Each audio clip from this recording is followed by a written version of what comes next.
नमस्कार, मैं योगेश राणा। शरद पवार की उम्र 83 साल हो गई है। वो अपने भतीजे अजीत पवार से लड़ाई हारते हुए साफ साफ दिख रहे हैं। महाराष्ट्र की राजनीति में 3 समीकरण भी बनते हुए साफ साफ दिख रहे हैं।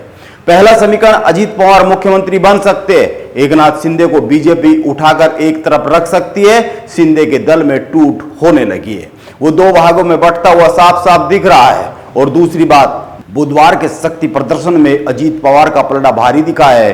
53 विधायकों में से 35 अजीत पवार की बैठक में आए हैं, 13 शरद पवार की बैठक में आए हैं। बाकी दोनों में से किसी की बैठक में नहीं गए हैं। यानी कि तस्वीर बहुत साफ है नहीं, और जितनी साफ है वो अजीत पवार की तरफ दिख रही है। और नंबर 3, एक बड़ा सवाल पैदा हो गया है, क्या शरद पवार एनसीपी के अपने बचे हुए हिस्से को लेकर, बचे हुए लोगों को लेकर कांग्रेस में शामिल होने वाले? आप कुछ बातों पर गौर कर लीजिए। दरअसल महाराष्ट्र विधानसभा के अध्यक्ष को 10 अगस्त तक एकनाथ शिंदे सहित 16 विधायकों की अयोग्यता पर फैसला लेना है। और माना जा रहा है कि एकनाथ शिंदे सहित 16 विधायकों की अयोग्यता पर जो ये फैसला होगा, इन विधायकों को अयोग्य घोषित कर दिया जाएगा। इन विधायकों की अयोग्यता पर फैसला लेने का अधिकार सुप्रीम कोर्ट ने विधानसभा अध्यक्ष राहुल नार्वेकर को दिया है। 10 अगस्त तक इन पर निर्णय लिया जाना है। अगर एकनाथ शिंदे और ये विधायक अयोग्य घोषित होते हैं, जिसकी उम्मीद ज्यादा दिख रही है, तो अजीत पवार मुख्यमंत्री बन सकते हैं। अजीत पवार मुख्यमंत्री बनने का दावा करेंगे। महाराष्ट्र में बीजेपी को अगर मराठा वोट को साधना है, तो बीजेपी को अजीत पवार को मुख्यमंत्री बनाना ही पड़ेगा। बीजेपी के पास इसके अलावा महाराष्ट्र में कोई चारा नहीं है। और अगर ऐसा होता है तो शरद पवार के पास केवल एक ही विकल्प रह जाता है, वो कांग्रेस में शामिल हो जाए। क्योंकि जैसे एकनाथ शिंदे की शिवसेना हो गई थी, उसी तरीके से एनसीपी अजीत पवार की होने जा रही है। सभी कुछ उसी तरीके से हो रहा है। बहुत नाप तोल कर, बहुत कैलकुलेशन के साथ, बहुत गुणा भाग के साथ यह एनसीपी में टूट हुई है। एनसीपी के विलय की कांग्रेस में वैसे तो पहले भी कोशिशें हुई है, लेकिन केवल एक ही मुद्दे पर बात नहीं बन पाई थी। 2019 में एनसीपी के कांग्रेस में विलय की बातचीत काफी आगे बढ़ गई थी, लेकिन यह विलय इसलिए नहीं हो पाया था क्योंकि एनसीपी अपनी संपत्तियों जैसे पार्टी भवन, ट्रस्ट और अन्य व्यावसायिक प्रतिष्ठानों को कांग्रेस को हस्तांतरण करना नहीं चाहती थी, इसके लिए तैयार नहीं थी। लेकिन अब अगर अजीत पवार महाराष्ट्र के मुख्यमंत्री बन जाते हैं, तो वो बहुत ही ताकतवर हो जाएंगे। उसके साथ ही एनसीपी के बहुत ही ताकतवर नेता प्रफुल्ल पटेल, दिलीप पाटिल और छगन भुजबल भी उनके साथ है। एनसीपी के अधिकतर विधायक भी उनके साथ है। यानी एनसीपी देर सवेर उनकी हो ही जानी है, अजीत पवार की। इसीलिए शरद पवार के पास एक बड़ा विकल्प तो यह बचा है कि वो कोई राजनीतिक पार्टी बनाए और उसको खड़ा करे, लड़ाई करे, या फिर कांग्रेस में शामिल होकर मौजूदा हालात का सामना करते हुए भाजपा से सीधे टकराए।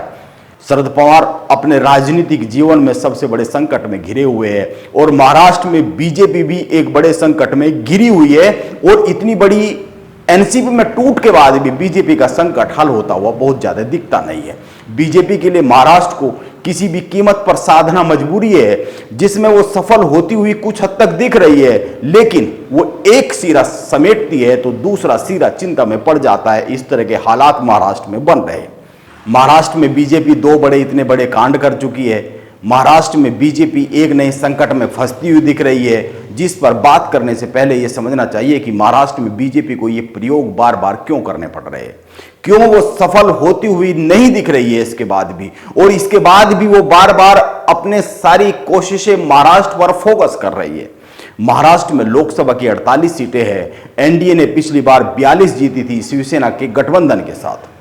और एक दूसरे प्रदेश की बात करें तो बिहार में लोकसभा की 40 सीटें हैं, जिसमें से 39 जीती थी। पश्चिम बंगाल में 18 सीटें जीती थी और कर्नाटक में 25 सीटें जीती थी। ये जो 4 प्रदेश है, मौजूदा राजनीतिक सिचुएशन में बीजेपी इन चारों प्रदेशों में फंसी हुई है। और ये अनुमान है, ये कैलकुलेशन है कि करीब इन चारों प्रदेशों में 50 सीटों का बीजेपी को नुकसान हो सकता है। महाराष्ट्र में महाविकास आघाड़ी में टूट जरूरी हो गई थी, तभी बीजेपी अपने टारगेट को पा सकती है।